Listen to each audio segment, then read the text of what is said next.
La stupéfaction est totale ici. C'est un petit village où d'habitude il ne se passe... C'est un grand village ici. Où d'habitude il ne se passe pas grand-chose. Bonjour Jean-Michel. Bonjour.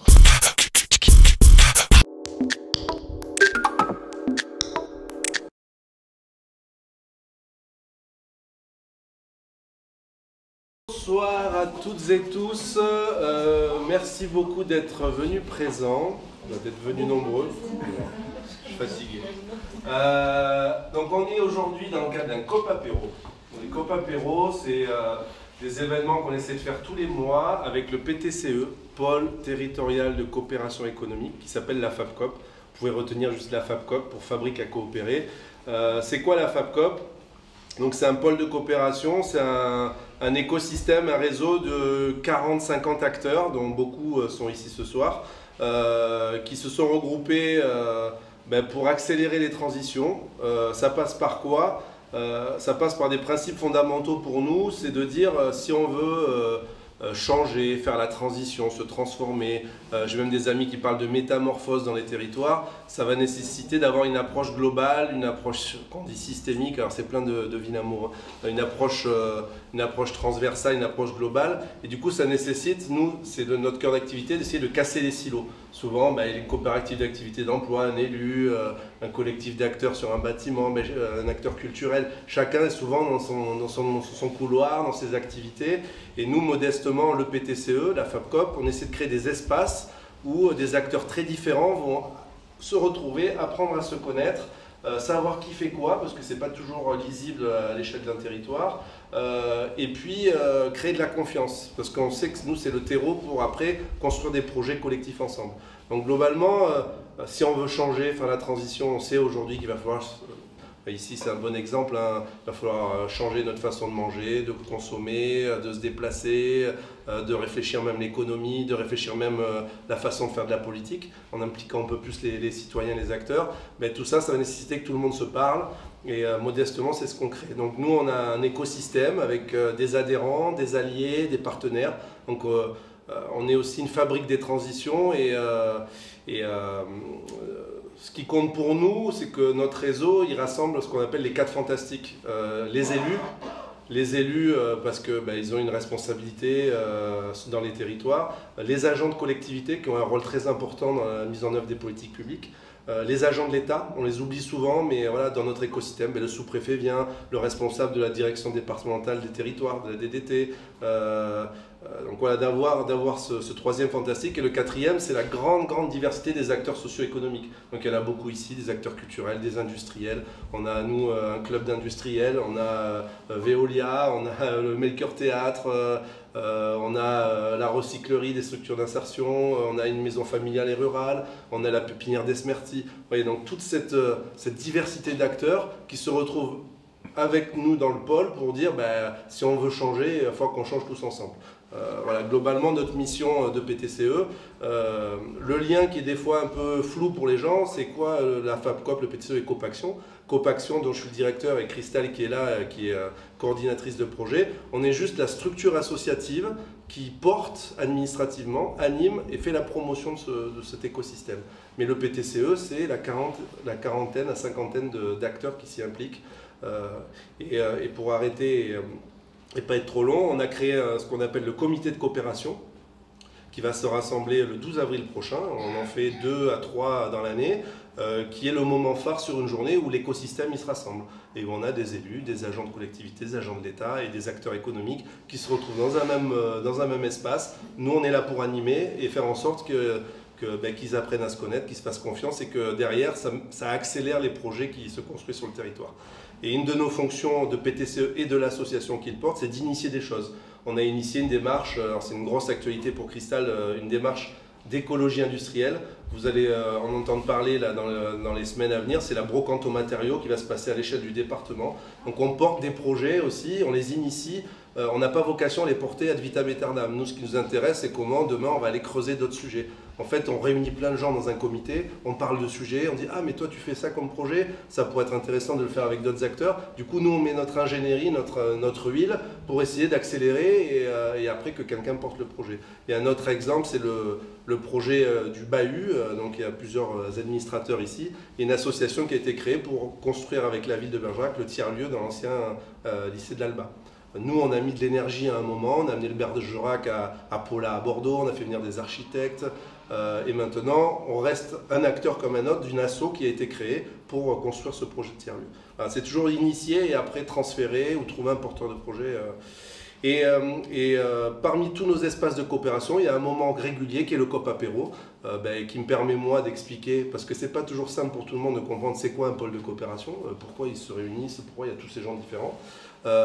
Et c'est surtout un moment de convivialité. Donc je suis content que vous buviez un coup avec des vins locaux et des produits qui ont été faits par la Brigade d'Ali. Et donc ça me fait le lien.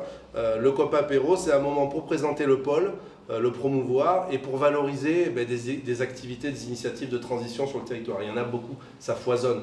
Et toutes ne sont pas membres de notre pôle, heureusement. Mais on essaie de valoriser des choses. On a valorisé la dernière fois le réseau Guidasso. Mais aujourd'hui, je vais laisser la parole à Marine. On valorise le projet Alimentation Générale porté par la Garde mondiale, qui est un de nos adhérents historiques, fondateur de l'association Copaction qui s'est transformée en pôle de coopération et aujourd'hui ils sont toujours, et c'est Clément l'administrateur de la Garde mondiale qui est trésorier de l'association qui porte le PTCE. Donc tout ça est lié, imbriqué et je suis ravi qu'on soit ici parce que c'est un lieu d'innovation sociale, culturelle en plein milieu d'un quartier politique de la ville. J'en arrête là. Marine Chaugier, bonsoir. Bonsoir. Vous êtes la directrice de la Gare mondiale, Melchior Théâtre Gare mondiale ou la Gare mondiale. Et on va se tutoyer parce qu'on se connaît aussi, donc on ne va pas faire un vouvoiement normatif. Donc on est là ce soir dans le quartier Jean Moulin, pas loin de ce lieu qui s'appelle Alimentation Générale. Au milieu, au cœur d'un jardin partagé qui a été initié par l'Alimentation Générale, mais il y a aussi d'autres acteurs du territoire qui gravitent autour de l'Alimentation Générale, mais peut-être un rapide historique. Je me souviens être venu ici quand Henri Devier, qui maintenant est parti à la retraite et a quitté Bergerac, s'était encabané ici à Jean Moulin, près de ce lieu. Donc c'est la Gare mondiale qui a initié cette initiative qui s'appelle l'Alimentation Générale, c'est ça ? Oui, c'est bien ça. Du coup, ça remonte maintenant à quelques années. C'est à partir de 2017 que le lieu a été créé dans la cité Jean Moulin. Quels étaient les objectifs d'une part et pourquoi c'est la Gare mondiale qui a créé ce lieu ? C'était après avoir vraiment investi aussi le quartier de la Catte, là où est implantée la Gare mondiale depuis quelques années, voyant aussi que le plan Lanru sur le quartier avait fait un peu aussi de dégâts, notamment sur la question des relations sociales et de la convivialité. On s'est dit aussi que c'était peut-être le moyen de réinvestir aussi un autre quartier qui du coup est le quartier Jean Moulin. Et il y a aussi peut-être le lien entre s'encabaner, habiter un quartier et partager un lieu commun ? Oui, tout à fait. C'était effectivement l'idée de créer quelque chose avec les habitants de ce quartier et vraiment de partir de zéro et de ne pas initier totalement les choses avant de rencontrer les habitants. Mais on est parti sur l'idée de 3 activités principales qui composent le lieu, que sont le jardin partagé, la couture et la cuisine. Et à partir de ces activités, on a développé un certain nombre de projets avec les artistes et co-construits avec les habitants. Donc c'est aussi un lieu de résidence ? Oui, tout à fait. C'est un lieu de résidence où il y a une compagnie par an qui vient en immersion dans le quartier et dans le lieu. Et donc c'est environ 4 semaines à l'année. Et on développe du coup des projets avec les habitants. L'Alimentation Générale, donc il y a Alan qui nous rejoint, il est hors champ, il va bientôt apparaître. L'Alimentation Générale, donc il y a la couture, la cuisine partagée, conviviale. Vous êtes situé au 27 boulevard Jean Moulin. Est-ce que ça a été aussi une difficulté, comme vous avez pu en partie le rencontrer à la Gare mondiale, de faire venir les habitants, enfin de faire participer les habitants à l'Alimentation Générale? Est-ce que vous avez pu tirer des leçons des difficultés de la CAT, enfin de difficultés, des rencontres, de tisser du lien avec les habitants à Jean Moulin? Comment ça ça s'est passé? Ça s'est fait vraiment totalement différemment et il n'y a pas eu de difficulté effectivement pour investir le quartier, notamment le lieu alimentation générale. À l'époque, il y avait une salariée du coup qui était plutôt là en tant que médiatrice. Et donc, au fur et à mesure, les habitants ont vraiment investi le lieu, pour le coup assez féminin. On ne l'a pas forcément voulu et forcé, mais en tout cas, c'est un certain nombre de femmes qui se sont emparées du lieu. Et sachant en plus que cette personne, en tant que salariée, est partie après, elles ont tout de suite voulu, elles, avoir les clés du lieu et continuer en tout cas à ouvrir et à faire exister cet endroit. Donc elles sont totalement appropriées l'alimentation générale en quelque sorte. Ok. Peut-être que, à moins que vous pouvez peut-être parler de projets à venir, puis après parce qu'on vous laisse, parce qu'il y a un COP apéro qui est en place et vous êtes requise, peut-être parler de quelques projets. Oui, c'est vrai, j'ai tutoyé, je vous vois, mais c'est pas grave. Les projets à venir, donc sur l'année 2024, toujours un travail du coup avec une compagnie en immersion et notamment avec le groupe de femmes du CIDEF, puisque le Centre d'information des droits des femmes et des familles intervient autour d'un groupe de parole le lundi après-midi. Donc au bout de 5 ans de travail avec ce groupe, il y a un livre qui est sorti qui s'appelle « Habiter ce qui demeure ». Et donc là, on est sur la lecture et la mise en voix de ces textes par les femmes elles-mêmes. Donc on continue en tout cas ce travail-là cette année. Et puis le travail aussi avec Alan autour du jardin pédagogique, puisque c'est la 4e année que l'école Jean Moulin investit aussi le jardin à partir d'ateliers avec Alan une fois par mois. Donc cette collaboration continue également. Et puis la Brigade d'Ali, qui est 2 cuisinières professionnelles avec les habitants du quartier, confectionne toujours les repas des artistes en résidence à la Gare Mondiale, mais également aussi sur des prestations extérieures. Et là, souhaiterait développer, vu qu'on a une nouvelle super cuisine à l'intérieur du lieu, souhaite développer une sorte de cantine solidaire, en tout cas à destination peut-être des habitants et également des lycéens que l'on voit traverser régulièrement le boulevard. Donc on est sur cette réflexion-là autour de partage de repas qui serait de manière hebdomadaire. Et on travaille également autour de la question des invendus avec les Biocop de Bergerac. D'accord, c'est vrai que le lycée est à 2 pas du coin. Je vais vous libérer, mais on a oublié de parler des autres associations, des partenaires du territoire qui travaillent, qui gravitent, qui sont une constellation autour de l'alimentation générale. Rapidement, vous pouvez nous en citer quelques partenaires associatifs ou institutionnels? On travaille avec les Arasoué, la tâche rapide également sur le composteur partagé, au sein d'Alimentation Générale, donc les Biocop, une maison d'édition également pour ce projet de livre, la librairie La Mauvaise Herbe, l'école qui a aimé, l'école Jean Moulin, Pichoun et Grand. Donc ça fait un certain nombre effectivement d'acteurs associatifs, que ça soit vraiment implanté dans le quartier, mais également au-delà, que ça soit sur la ville ou dans le Grand Bergerac. Merci beaucoup Marine, on te libère et à bientôt. Et puis on va faire de bonne transition avec Alan, puisque tu parlais des jardins partagés, qui va nous évoquer donc l'expérience que vous menez ici à Jean Moulin. Donc Alan, vous êtes membre de l'alimentation générale, salarié, je ne sais pas. Oui, je fais des prestations. En fait, moi, je suis paysan, j'ai été prof de physique aussi pendant une dizaine d'années. Donc, quand on m'a proposé ça, c'était un petit peu mes 2 casquettes, à la fois essayer de cultiver le vivant et puis avoir une approche pédagogique. Donc voilà, ça correspondait bien. Donc l'idée, c'est d'ici de faire un espace qui soit à vocation des enfants, histoire qu'ils voient un petit peu comment on fait pour faire grandir l'abondance. Sous plein de formes, et puis partager un petit peu tout ce qui va pousser avec les gens du quartier, ceux qui viennent mettre leur compost, et peut-être initier à un petit peu l'autonomie alimentaire, se soigner par les plantes, essayer de revivre un petit peu avec la vie sauvage, parce que voilà, c'est peut-être une des voies de l'avenir. Est-ce que ce jardin partagé, il est uniquement, pour préciser, parce que si j'ai bien compris, il y a le travail avec les enfants des écoles, mais les habitants peuvent cultiver aussi ce jardin partagé, ou il y a des, je sais pas, une règle ou une charte ou je ne sais quoi, comment ça se passe? Est-ce qu'on peut venir ici, planter et ce qu'on veut, et faire pousser ce qu'on veut? Alors, il y a quelques habitants qui font des petites interventions ponctuelles. Moi, je les invite à venir très souvent. Je suis là le lundi après-midi et le mercredi matin. L'idée, c'est qu'on fasse ensemble, bien sûr, que des choses qui ont été faites par l'un ne soient pas des faits par l'autre. Donc voilà, j'essaye de chapeauter ça. Mais pour l'instant, il n'y a pas encore grand monde. Mais tous ceux qui veulent venir sont les bienvenus. Je peux adapter mes horaires, on peut discuter, faire voilà. Enfin, l'idée c'est que c'est ouvert et que s'il y a des gens qui ont envie d'investir le jardin, ils puissent le faire.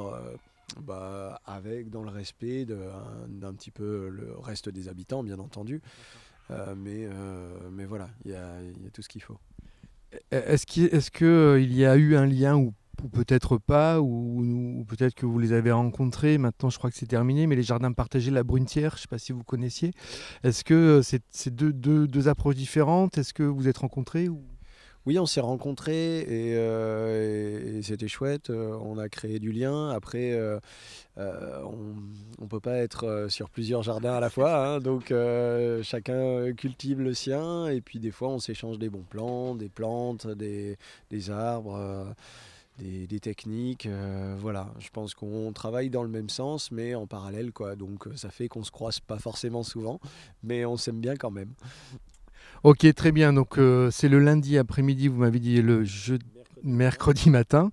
Et parmi les exemples, les expérimentations d'ateliers pédagogiques, qu'est-ce que vous faites avec les enfants? Dites-moi concrètement ce que vous faites avec eux dans les jardins. L'idée, c'est de leur faire découvrir les êtres vivants. Donc, on va observer les vers de terre, les insectes, etc. Ils vont semer. Donc là, il y a 5 petits bacs où du coup ils vont semer des choses et puis les voir pousser. Je fais des jeux aussi un petit peu Montessori auxquels ils peuvent jouer en classe avec les instituteurs ou institutrices. Voilà, je le fais de façon relativement ludique. Donc je réadapte des jeux d'extérieur où ils courent, mais en mettant des noms de plantes pour qu'ils puissent s'accaparer un petit peu le vocabulaire et donc commencer à ressentir un petit peu. Voilà, on passe pas mal aussi par les autres sens, par le goûter, le toucher, etc. Par exemple, on mange les feuilles du tilleul, on va manger des fleurs, on va les sentir, on va faire des reconnaissances en aveugle, voilà. Ok, est-ce que vous arrivez à évaluer un peu ce que ça donne? Parce que c'est toujours compliqué de savoir quels sont enfin, évaluer dans le bon sens du terme, ce que ça peut susciter chez les enfants. Peut-être un peu tôt, parce que... En fait, les enfants, c'est des êtres vivants, ils évoluent tout le temps. Donc, les évaluer, je pense que c'est pas une dynamique, même en tant que professeur. C'était quelque chose qui marchait pas parce que la semaine d'après, ils ont déjà évolué. Par contre, ce que je peux ressentir, c'est que il y a un certain attrait pour le vivant, une curiosité. Et en fait, c'est le critère premier selon moi. Le fait qu'ils s'intéressent, qu'ils aient envie de voir, de toucher, de goûter. Voilà. À partir de là, je pense que tout est possible.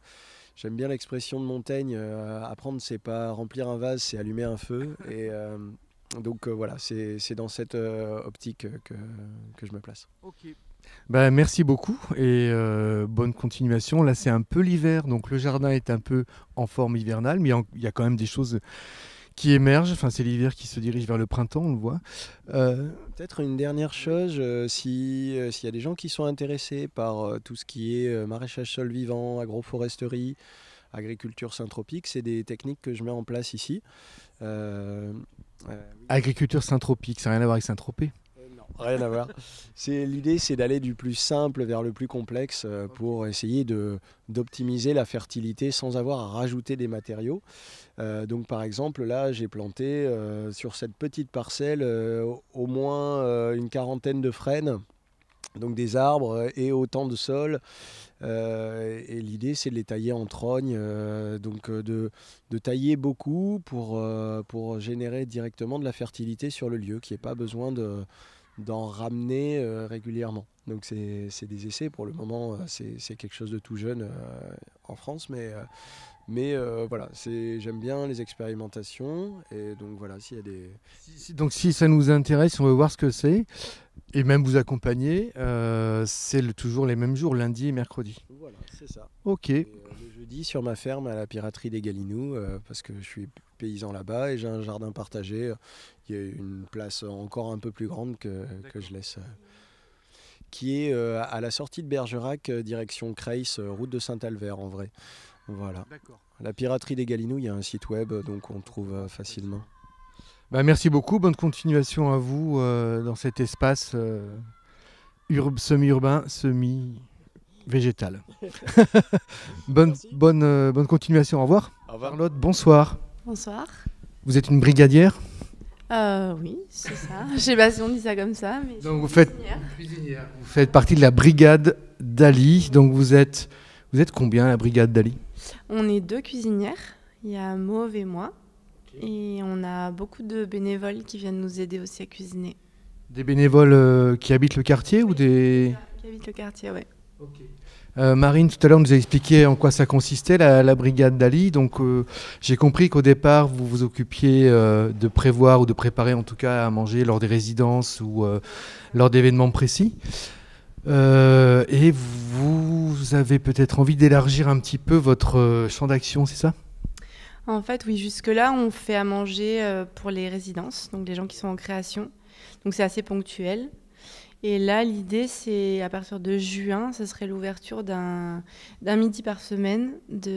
Alors, le nom est encore c'est un peu flou au niveau de la dénomination, mais un snack solidaire, une cantine solidaire. Donc, une fois par semaine, un midi, pour que les gens du quartier, les lycéens qui sont pas très loin, ou les gens qui travaillent pas loin, qui puissent venir déjeuner ici, avec l'idée que ce soit assez peu cher et avec des bons produits. Voilà, donc c'est toujours l'idée de travailler avec la récup d'invendus, la revalorisation de fruits et légumes que nous donne Biocoop. Et puis, et donc avec un système, une fourchette de prix qui soit différente suivant certains pourraient mettre moins, d'autres un peu plus, et c'est ça qui fera l'équilibre et qui garantira la démarche solidaire en fait. Ok, ça sera laissé à la libre appréciation de la personne qui va manger. Donc ce snack, cette café, enfin je ne sais pas comment on va appeler ça, mais vous avez une jauge qui est quand même relativement, enfin pas élevée. Comment vous allez gérer les flux? En fait, ici, comme c'est un lieu qui accueille pas que de la cuisine, mais de la couture, il y a du jardin, enfin il y a du yoga aussi. Enfin voilà, c'est un lieu qui doit pouvoir être mobilisable pour différentes activités. L'idée, c'est qu'il y ait du mobilier assez simple à enlever et qu'on est donc, nous au départ, on pensait faire pour à peu près 20 personnes. 20 couverts au début. Et c'est au mois de juin, c'est pour un petit peu une phase de test, un peu en juin. Et après, on continuera à la rentrée et on pourra augmenter peut-être un peu, mais voilà, c'est un peu ça. Et donc, on va aménager un peu le lieu pour que ça ressemble un peu à un endroit où on peut venir manger, quoi. Voilà. C'est déjà assez convivial, mais encore peut-être plus convivial. Voilà, on est dans la cuisine déjà. Oui, une nouvelle cuisine. Et dernière, ultime question pour moi. Vous faites, je crois que est-ce que c'est vous qui vous occupez de faire des ateliers de cuisine avec il y a un moustique qui traîne là. Ouais. Des ateliers de cuisine avec les personnes à partir des invendus, au-delà de ce que vous faites pour les résidences ou ça, non? Non, il n'y a pas d'atelier. Non, il n'y a pas d'atelier. Après, il y a des ateliers dans des cadres spécifiques, dans des structures où là, on se déplace. Et ça a été fait avec une autre cuisinière qui travaillait là avant, Christelle.